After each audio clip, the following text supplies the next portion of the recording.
Sabda bahagia di dalam Injil Matius 5 ayat 5 berbunyi demikian. Berbahagialah orang yang lemah lembut, karena mereka akan memiliki bumi. Apa arti lemah lembut dalam sabda bahagia ini, Bapak Ibu terkasih? Tuhan bersabda bahwa yang berbahagia mereka yang lemah lembut. Mari kita baca dalam terjemahan bahasa Indonesia sehari-hari yang lebih mudah untuk dapat kita pahami sebagai orang-orang yang awam.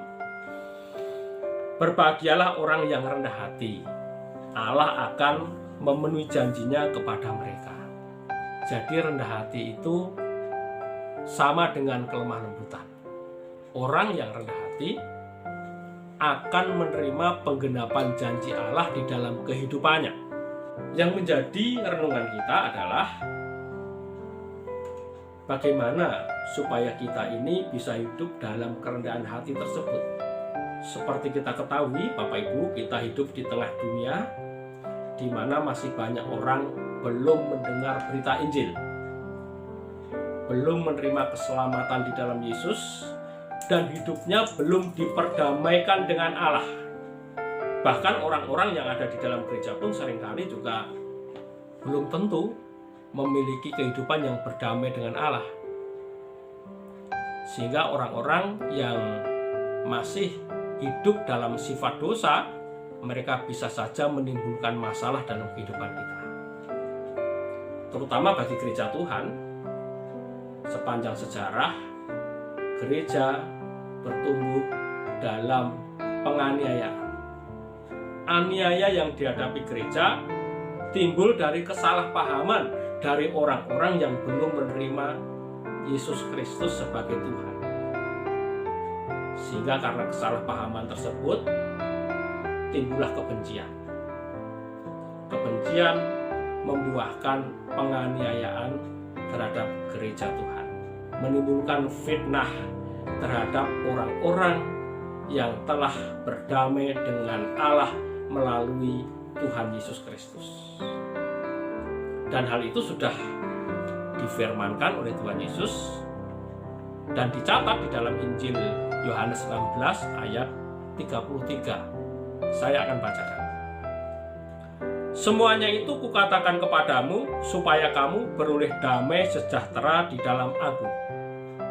Dalam dunia kamu menderita penganiayaan, tetapi kuatkanlah hatimu, Aku telah mengalahkan dunia.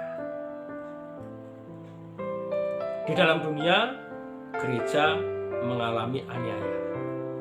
Justru dalam situasi seperti ini, kerendahan hati kita sebagai gereja Tuhan dibentuk, Bapak Ibu terkasih. Kita akan beroleh kebahagiaan sejati ketika menghadapi berbagai kesulitan dan penentangan terhadap Kristus yang dilakukan oleh orang-orang yang belum mengenal Tuhan. Menghadapi situasi seperti itu, kita harus mengambil sebuah sikap yang akan membuat kita dapat memasuki sebuah kehidupan yang dipenuhi dengan kerendah hatian. Matius 5 ayat 44 berbunyi demikian. Tetapi Aku berkata kepadamu, kasihilah musuhmu dan berdoalah bagi mereka yang menganiaya kamu.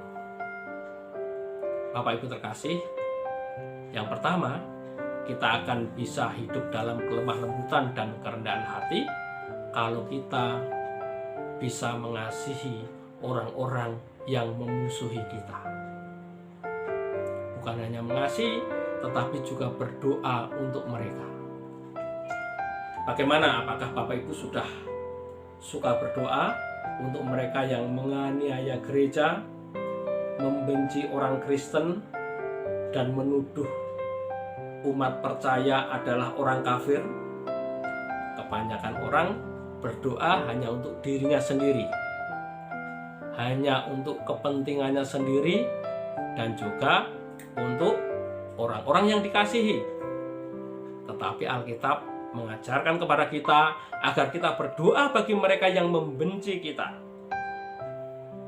Senada dengan hal itu, dalam Roma 12 ayat 17 sampai dengan 18, kita diminta untuk baik kepada semua orang. Roma 12 ayat 17 sampai dengan 18. Janganlah membalas kejahatan dengan kejahatan, lakukanlah apa yang baik bagi semua orang. Sedapat-dapatnya, kalau hal itu bergantung padamu, hiduplah dalam perdamaian dengan semua orang.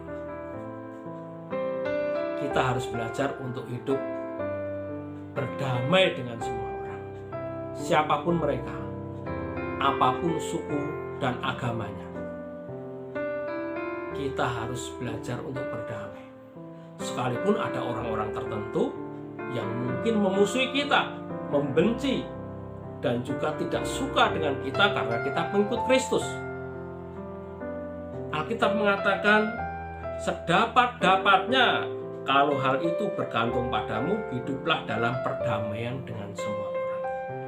Berarti kita harus mengusahakan perdamaian itu ketika orang lain memusuhi kita.